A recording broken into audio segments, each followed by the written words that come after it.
Welcome back to my film and TV channel. Hope you're all staying safe and well. And today we're going to have a look at Sky Cinema. So we're on Sky Cinema. I had a brief theatrical release, but you'll be able to find it now on Sky Cinema if you've got access to that. We're looking at a British comedy horror. Yes, sometimes they're okay. And this is directed by Euros Lynn, who's obviously, I do like some of his stuff. He was involved in Torchwood back in the day, of course, Doctor Who, stuff like that, and done one or two films that have been okay. Well, this is the Radleys, this one's called. It's a vampire one. An hour and 55 minutes. It's getting an R rating and an 18 certificate. Just borderline for that, I would have thought, or more towards a 15 for me. But of course, it's written by Talitha Stevenson as well, this one. And it's based on the 2010 novel by Matt Haig. This stars Damian Lewis, Kelly MacDonald, Harry Baxendale, Bo Brigerson and Jay Licurgo, Sian Phillips and Sean Park. So some familiar faces, one or two not so familiar faces to me. So it's released in cinemas and on Sky Cinema from the 18th of October. So I'm doing this little review on the 21st of October, so any stats and facts at that date. Yeah, please, if you are new to the channel, guys, you like what I try and do, please push that subscribe button, push the bell notifications. It'd be great to have you on board, do reviews, information, vlogs, the odd quiz thrown in from time to time. I try and mix things up, even a book review or two if you like your books as well. So I started doing one or two book reviews as well, so check that out, guys. And if you do look through the channel, all my stuff, you will see stuff on my football team as well, Manchester City. So if that's any interest, have a look. If it's not, or you know somebody might be interested, give me a kick in my direction. I'd be very, very grateful. And yeah, if you like what you see and you want to try and help me out and support the channel, please stay tuned later on. I'll give you various ways you can do that. That'll be wonderful. Right, let's talk about this film. What's it about? Well, as I said, it's a vampire film. It's about a family of vampires who choose to abstain from drinking blood, and they're confronted with the problem of their teenage children whose bloodlust proves difficult to control, as it would, you know, difficult teenagers anyway. When their identity is exposed, parents Helen and Peter are forced to confront who they are with the help or hindrance of Peter's twin brother Will. I think it's played by the same guy, who is a practicing vampire. I'm sure he is. Right, my thoughts on this. I mean, the usual mix of acting talent in this one, the okay and the not so okay. I wouldn't say any were brilliant. There's some you used to call it wooden in the old days. Some, you know, and sometimes you get away with it, perhaps in the US because of the accents. But of course, if you live in Britain, you think, oh, it's a bit wooden, that acting. It's not great, and you do get a good mix of good and bad in this. Classic backdrop. I love the backdrop. It's one of my favourite places to go. Spent a lovely Christmas there a few years back. Just got the right sort of weather. But Whitby, of course, home of Dracula. So yeah, it's all set around there. Although it probably doesn't make as much use of Whitby as it probably could have done. But hey, there are rules and regulations, I suppose.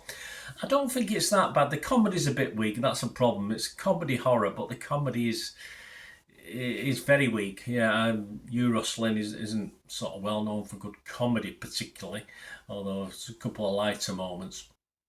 But the story of a family coming to terms with their, let's say, eccentricities has some okay moments in it. Yeah, it's quite an interesting premise. You say it's not that it's not been done before, but there was potential in this, and there are some very good dark moments in amongst some pretty ordinary stuff as well, some pretty silly stuff. But yeah, say if the silly classes as humour, it'd be all right, but it doesn't. And I think director Lynn, he's produced some better efforts than this, but it's not a total disaster. It's getting a bit of a mixed review. We'll talk about what other people think in a minute. It just never really got going for me, and then it sort of ends, which for nearly 2 hours, it's a bit of a shame. It just didn't quite grab me. But I will give it a score. I'm going to give it an okay score, so there were elements of it I did like. On Rotten Tomatoes, I'd have to be fresh. I couldn't be rotten on this one. I'd have to be fresh. But on Metacritic, I could be mixed on this. I could be not totally positive, not totally negative. So I'm going to be mixed. And I'm going to give it it's an okay score, my 5.5 out of 10. If anything gets less than a 5, I don't score it. I'll give this, it's worth a 5.5, I think, but I couldn't heartily recommend it. But it does have its moments, and if you like some of the actors, etc. in it, you might be able to get something out of it, because it does look as though it's going to ramp up and then it just goes back to being fairly ordinary again. what there are other people thinking, well, the Rotten Tomatoes, there's not that many reviews on there, only 15, but it's 73% of their critics were happy with it. So he's getting a 6.5 out of 10, which is pretty good. There's 11 fresh and 4 rotten, so that's fair enough. A couple of critics themselves, Maggie Bacella from Collider website, she gave it 90 out of 1. She said, a fun and frantic vampire film with darkly comic performances amidst its clever life lessons. I wasn't convinced about the comedy. But the other end of the scale, Siddhant Aklaka, my apologies, Siddhant, if I spelled that, pronounced that incorrectly, only give it 40 out of 100 from Variety website. He said, The Radleys is a vampire horror comedy that can't quite figure out its tone. Yes, I'd have to agree with that element. So more often than not, it ends up in a lukewarm middle ground. Yeah, well, I sort of thought that, but I certainly think it's worth more than 4 out of 10, 40 out of 100. So, yeah, I see where Siddhant's coming from with that. And if you go over to Internet Movie Database, yeah, they're really sat on the fence with this one. Over 1,300 scores and reviews as I'm recording this. And it's just getting a basic 5 out of 10. That's gone down slightly. It was 5.1 the day before I recorded this, when I had an initial look. But it's gone down to 5 out of 10 now, which is okay. I say it's not much different to what I'm thinking. I think the 6.5 Rotten Tomatoes is a little bit over the top. I think the 4 out of 10 from Siddhant there's a little bit low, but I think 5 to 5.5 is pretty much nail on the head for this film. So please let me know what you think, guys. It'd be great to hear your opinions. Do you like Yoros Lynn? Do you like his stuff usually? And how did this impress you? But please let me know. And please stay tuned for more ways of helping me out. Right, a quick shout out before we go for my sponsors at the moment. Piat6505. They've got a little eBay shop. They sell movie posters from the 1990s and 2000s, some great films, some great actors, so please check the link in the comments section below and you'll go straight to the shop. I dispatch everything between 24 and 48 hours, so if you see anything there, you want to order it, you can also mention my name. I mean, they are sponsoring me, so I do my little deal as well, so you can get 10% off. If you buy anything, just mention me, so say Bernard sent you, and they'll give you a 10% reduction on your order price. My thanks to Piat6505. If you're interested in sponsoring the channel yourselves, guys, supporting the channel by sponsorship, just let me know. My socials are on screen there, so just contact me about that and we can have a chat.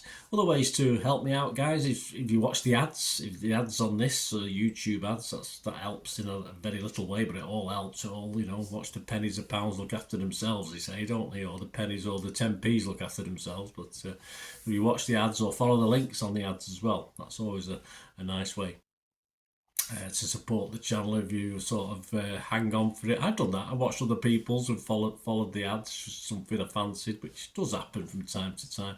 Of course, you can support me by pushing that subscribe button as mentioned earlier, and that of course pressing the button so you know when these vlogs are coming out. And of course I'm always interested in your opinions, and of course if you can give us a like, that'd be wonderful as well. So thanks for watching, guys. Hopefully I'll join you very, very soon with something else. Until we meet again, I'll never ask one thing, don't I? Please stay safe, everyone. Bye for now.